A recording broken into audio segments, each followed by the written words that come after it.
Assalamualaikum warahmatullahi wabarakatuh. Perkenalkan, nama saya Sureski Ananda. Halo teman-teman, dalam pertemuan virtual kali ini saya akan membahas dari mata kuliah Sistem Informasi dengan judul yang saya ambil, yaitu Struktur Sistem dan Komputer, teman-teman. Apa sih struktur komputer? Struktur komputer itu didefinisikan sebagai cara-cara dari setiap komponen yang saling terkait, teman-teman.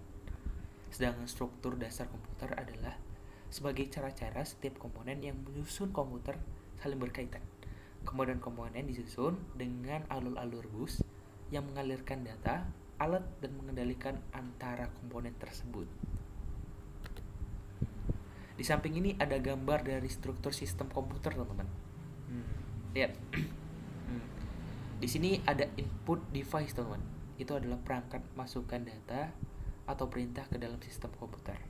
Dan ini ada output device, yaitu perangkat yang menghasilkan data atau keluaran dari sistem komputer. Kedua ini, teman-teman, info device dan output device nanti bakal bertemu di I/O ports, teman-teman. I/O ports ini adalah tempat untuk perangkat input dan output ke dalam sistem komputer, teman-teman. Jadi teman-teman, I/O ports ini itu adalah menghubungkan perangkat eksternal dari CPU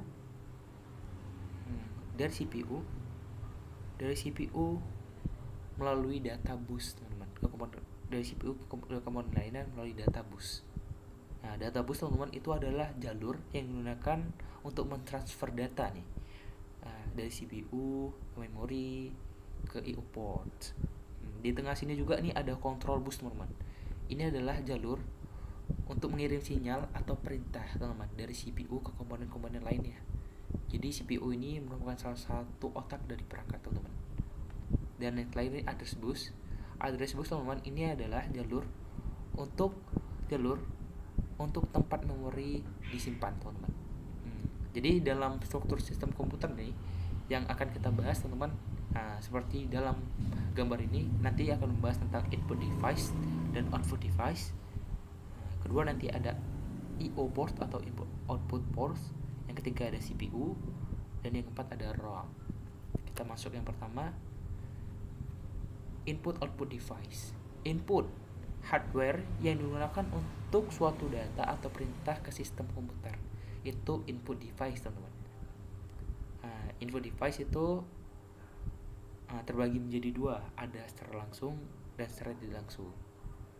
Kalau secara langsung, teman-teman, itu contohnya banyak seperti mouse, keyboard, speaker, dan lain-lain. Secara tidak langsung, teman-teman, contohnya itu seperti apa nih kira-kira? Seperti CPU atau K2 dan yang lain-lain, teman-teman.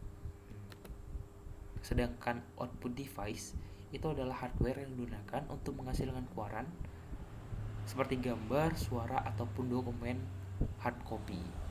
Contohnya monitor, printer, speaker, dan lain-lain. Tadi, teman-teman, I/O port.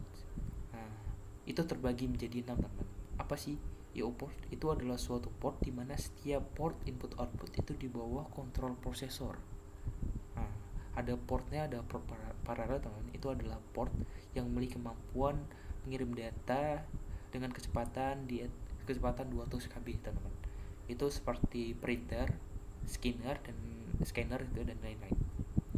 Dan port serial, teman-teman, itu adalah port yang memiliki kemampuan mengirim data dengan kecepatan itu lebih rendah daripada port paralel.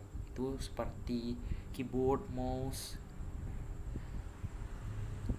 Dan ada port PS2, ada port universal serial bus, port VGA, port LAN.